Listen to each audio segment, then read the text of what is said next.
ایک سیاح نے اپنا سفر نامہ لکھا ہے 1992 کا. عجیب تعجب کی بات ہے، خدا کی قسم ہم اللہ کا شکر ادا کریں. انہوں نے لکھا ہے کہ میں تاشقند گیا 1992 میں. اتنے دیر کی بات نہیں ہے اور دور کی بات بھی نہیں ہے، 1992 تو ابھی گزرا ہے. انہوں نے لکھا ہے کہ میں جب تاشقند گیا تو ایئرپورٹ پر ایک خاتون سے میری ملاقات ہو گئی. ملاقات تو نہیں ہوئی، البتہ میں جا رہا تھا، وہ پیچھے پیچھے تیز قدموں آئی اور مجھے بتا دیا انگریزی میں کہ آپ مسلمان ہیں. میں نے کہا ہاں میں مسلمان ہوں. پھر اس نے مجھے بتا دیا کہ آپ کے پاس قرآن پاک ہے. میں نے کہا ہاں میرے پاس قرآن پاک ہے. چھوٹا سا قرآن پاک جو سفر کے لیے میں نے اپنے پاس رکھا تھا وہ نکال دیا.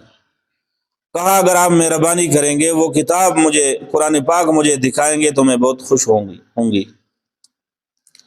میں نے بیگ سے قرآن پاک نکال کر اس کو دیا تو وہ رونے لگ گئی. کبھی آنکھوں پہ رکھتی ہے، کبھی بوسہ دیتی ہے، کبھی آنکھوں پہ رکھتی ہے، کبھی بوسہ دیتی ہے، سینے پہ لگا کے رکھی ہے، بس رو رہی ہے. بہت دیر تک قرآن پاک اس کے پاس رہا. میں نے کہا پتہ نہیں ہوش کے اعتبار سے عورت کیسی ہے، خواہ میرا وقت ضائع کر رہی ہے.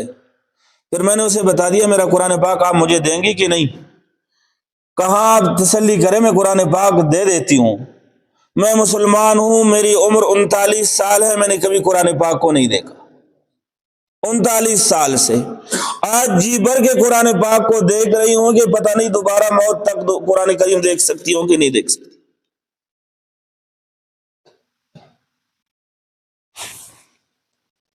ہماری مسجدوں میں ہے، ہمارے گھروں میں ہے، ہمارے بچوں کے ہاتھ میں ہے. اس پر ہم اللہ کا جتنا شکر ادا کرے وہ کم ہے. ہمارے چھوٹے چھوٹے بچے جو قرآن پاک نہیں سمجھ سکتے ہیں، نہیں پڑھ سکتے ہیں، مگر کاپی اور قرآن کا فرق جانتے ہیں. یہ جدا بات ہے کہ اب قرآن کریم کی طرف رجحان کم ہو گیا ہے. اکثر لوگ یہی کہتے ہیں کہ مجھے قرآن کریم پڑھنا نہیں آتا ہے. اپنے رزق کے لیے کوئی تسبیح پوچھ لیتے ہیں، ہم بتا دیتے ہیں کہ وَمَن يَتَّقِ اللَّهَ يَجْعَل لَّهُ مَخْرَجًا وَيَرْزُقْهُ مِنْ حَيْثُ لَا يَحْتَسِبُ. پڑھو. وہ کہتے ہیں مولوی صاحب مجھے قرآن پاک پڑھنا نہیں آتا ہے. میں نے نہیں پڑھا.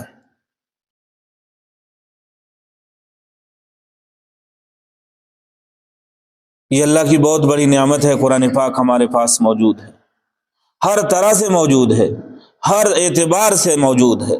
مسجدیں قرآن پاک سے بری ہوئی ہے، گھروں میں ہے، دکانوں میں ہے. آپ دیکھتے ہیں پورا ہوٹل کی دکانوں میں چھوٹے چھوٹے بچے وہاں سے سودا سلف بھی دے رہے ہوتے ہیں اور ان کے پاس قاعدہ بھی ہوتا ہے اور قرآن پاک بھی ہوتا ہے، وہ پڑھ رہے ہوتے ہیں.